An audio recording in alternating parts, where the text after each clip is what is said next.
All right, ladies and gentlemen, welcome back to the channel. We're talking about the Minnesota Vikings in today's video. Now, I have to get into Jordan Mason in just a second because he was traded to you guys on Saturday night, and I think that is an A-plus move. But in general, the Minnesota Vikings are better than they were last year, which is crazy because they won 14 games. And I know the wild card loss was tough, but this team is much better than they were last season. And I guess, Aaron Rodgers, whatever. The future is J.J. McCarthy whenever that day does come. But I just think the Vikings A-plus offseason thus far. And I think Super Bowls are won in the trenches. And you've got a couple of new starters on both sides of the football, O-line and D-line. I love guys like Jordan Mason. I loved the Isaiah Rodgers move. There we go. Hargrave, Will Fries. The Vikings know what they're doing. Your GM's such a baller, and you still have a couple of picks in the draft a little away. But anyways, let's get into Jordan Mason because he was traded there and a 6th-round pick, number 187 overall, to the Minnesota Vikings in exchange for a 5th-rounder and a 2026 6th-rounder. So I love this move, and as you guys know, I'm a Green Bay Packers fan, so I love my man Aaron Jones, Showtime 33. But this gives the Vikings pop. It gives them a little bit of, whoa, wow. Jordan Mason was an absolute dog last year for the San Francisco 49ers. And, Cam Akers did a really good job. Even Ty Chandler did, he had his moments for sure. But Aaron Jones, he's getting up there in age. But at this point at his career, first off, availability, longevity. It's a long NFL season, 17 games. He's such a creative, versatile running back, Aaron Jones is, that you want him healthy for the entire year.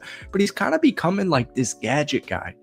Jordan Mason's more of a pop. So this gives you a much better 1-2 punch duo than you did last season. And you even go back to like the postseason, there was not much run game there.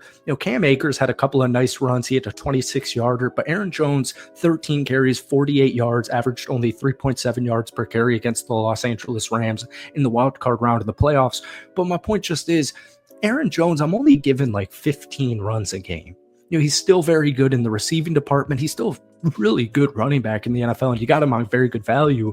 But I'm giving him like 15 rushes a game. So Jordan's a guy coming in, 2-year contract, worth $12 million, includes $7 million guaranteed.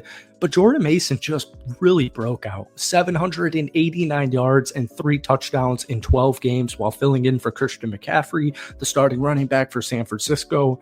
But before McCaffrey returned to the league in Week 10, Jordan Mason had 685 rushing yards, and that ranked 4th in the National Football League. So this is like an actual 1-2 punch duo. I can't wait for Jordan Mason. I can't wait to watch him play with the Minnesota Vikings and Aaron Jones next season.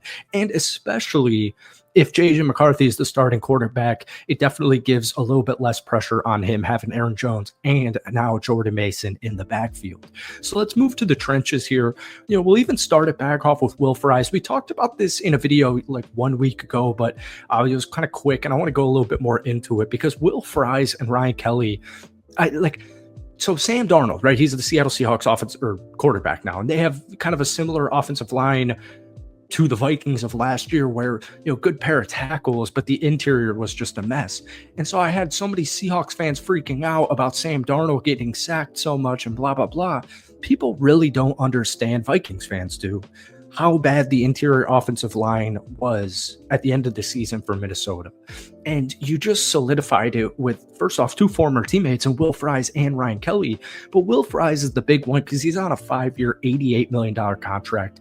And in 2024, even though he played only 5 games, he was one of the best guards in the National Football League. So this deal places him just outside the top 10 in average annual value.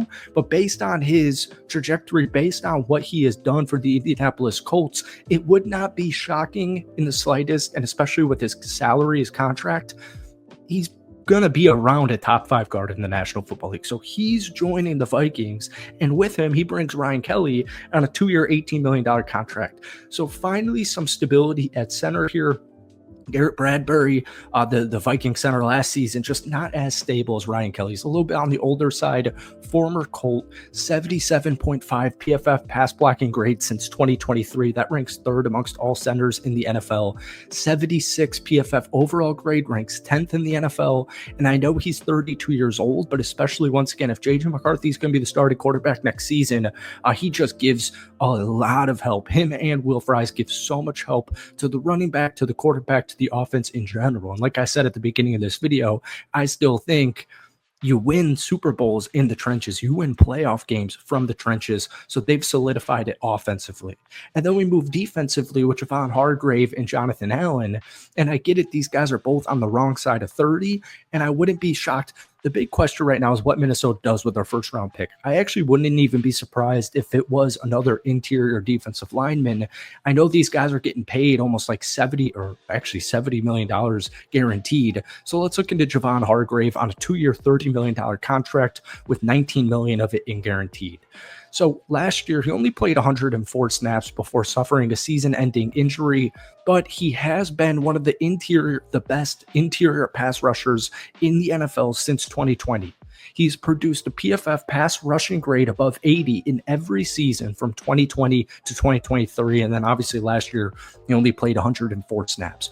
So I know they're getting a little bit, new faces. Javon Hargrave and Jonathan Allen coming in here once again on the wrong side of 30, getting paid a lot of money, but it's got very high reward. There's a little bit of risk involved. Jonathan Allen, 3-year, $51 million contract, but Minnesota's now at a chance. They're at a position where they can gamble on Jonathan Allen and Javon Hargrave.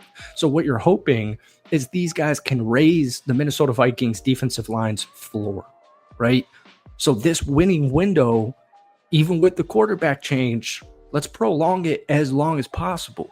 Let's still go for the Super Bowl. Even though we got a young quarterback, we're still building up the trenches. So I absolutely loved all 4 of those moves on the offensive line and defensive line. And even if you're not feeling a cornerback or a defensive lineman with pick number 24, look at a guy like Gray Zabel. If he's available and he lands with Minnesota, everyone would be very happy. He could be one of the best interior offensive linemen in the NFL draft. Sorry. And then finally, Isaiah Rodgers. I had to give this guy some credit because last year he earned a 73.2 PFF grade, and he got him on such a good value contract, 2 years, only $15 million. And the Vikings cornerback room was, kind of just put together on the fly at this time last season, or a little bit, right before the season began. Rodgers was tested in coverage last year 40 times with the Philadelphia Eagles, and he allowed just 19 catches for 210 yards while also forcing 8 incompletions. So it wouldn't surprise me at all. Byron Murphy re-signed. Isaiah Rodgers signed. Mekhi Blackman coming back from his ACL. Still wouldn't shock me if they use pick number 24 on a good lockdown cornerback of the future. Folks, that's it for me. I hope you enjoyed it. Hit that like button, hit that sub button. We post plenty of Vikings content on this channel.